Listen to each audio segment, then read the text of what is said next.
Hello everyone. मी तुम्हाला आज 6 simple अशा गोष्टी सांगणार आहे की ज्यामुळे तुमचं लाईफ चेंज होऊ शकतं. सगळ्यात पहिली गोष्ट म्हणजे जेव्हा तुम्ही उठता सकाळी तर सगळ्यात आधी ग्रॅटिट्यूड व्यक्त करा. थँक्यू गॉड की तुम्ही मला हा दिवस दाखवला. थँक्यू गॉड की मी माझ्या पायाने चालू शकते. थँक्यू गॉड मला पाहिजे ते मी खाऊ शकते. बघा, या जगामध्ये करोडपती असे लोक आहेत की ज्यांच्याकडे पैसा भरपूर आहे, पण त्यांना डायबेटीस आहे. त्यामुळे ते बऱ्याच गोड त्यांच्या मनासारखं आवडीसारखं ते खाऊ शकत नाही.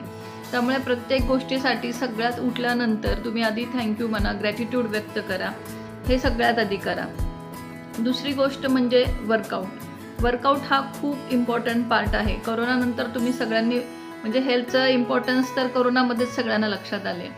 पण त्यासाठीही अगदी दिवसाच्या सुरुवातीलाच जर तुम्ही वर्कआउट केला तर त्याने तुमचा दिवस पूर्ण फ्रेश जाऊ शकतो. तुमची हेल्थ चांगली राहू शकते. तुमच्या एनर्जी लेवल्स चांगल्या राहू शकतात.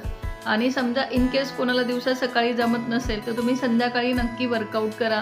ज्यांना वर्कआउट करता येत नाही त्यांनी ॲटलिस्ट चालायला तरी जावा. तिसरी गोष्ट म्हणजे मेडिटेशन. बघा, आपल्या दिवसभरात आपण इतक्या सर्व लोकांशी भेटतो.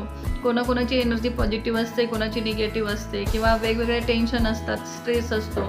तर दिवसामधला जर तुम्हाला पॉसिबल असेल तर ब्रह्ममुहूर्तवर उठून तुम्ही मेडिटेशन करा. जर ब्रह्ममुहूर्तमध्ये जमत नसेल तर ॲटलिस्ट उठल्यानंतर एक 10 ते 15 मिनटं तुम्ही मेडिटेशन करा. ते तुम्हाला खूप हेल्पफुल राहील. तुमचं माइंड एक शांत राहू शकतो. तुम्ही तुमचे डिसिजन्स चांगले घेऊ शकता. चौथी गोष्ट खूप महत्त्वाची आहे, जे आजकाल लोक बरेचसे करत नाही आहेत. कारण आजकाल सगळा हा जमाना आहे, हा मोबाईलचा, लॅपटॉपचा किंवा इलेक्ट्रॉनिक गॅजेट्सचा जमाना आहे. त्यामुळे बरेचसे लोक बघा की रीडिंग किंवा बुक रीडिंग हे विसरून गेले आहेत. मी डेली 30 मिनिट्स जरी बुक रीडिंग केलं, कुठलेही बुक्स, तुम्ही पर्सनॅलिटी डेव्हलपमेंटचे बुक्स रीड करू शकता किंवा तुमच्या बिझनेस रिलेटेड तुम्ही बुक्स रीड करू शकता. आता सध्या खूप अवेलेबिलिटी पण आहे बुक्सची. तर तुम्ही बुक रीडिंग 30 मिनिट्स नक्की करा. हे खूप इम्पॉर्टंट पार्ट आहे.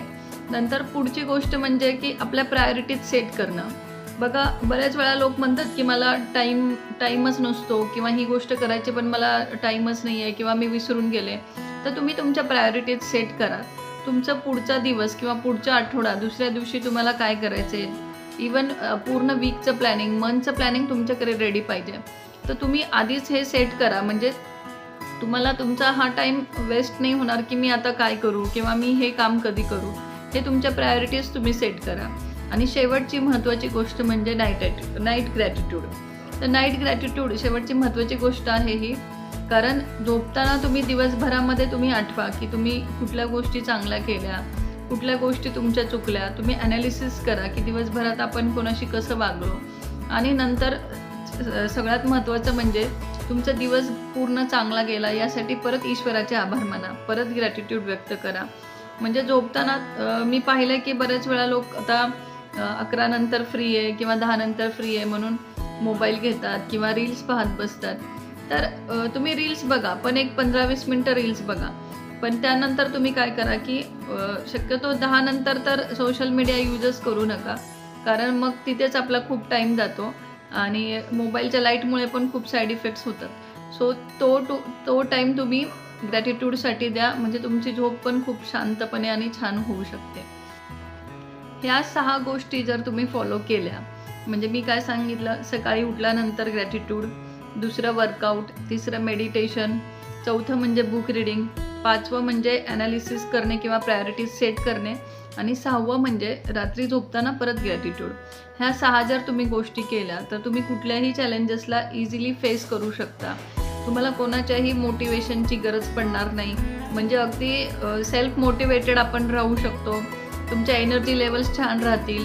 तुम्ही पॉझिटिव्ह तुमचा माइंडसेट राहणार आणि तुम्हाला जे अचीव करायचं आहे ते गोल्स तुम्ही, समजा फॉर एक्झाम्पल तुम्हाला 1 वर्षात जे अचीव करायचं आहे ते तुम्ही विदिन 6 मंथ्स पण तुम्ही अचीव करू शकणार.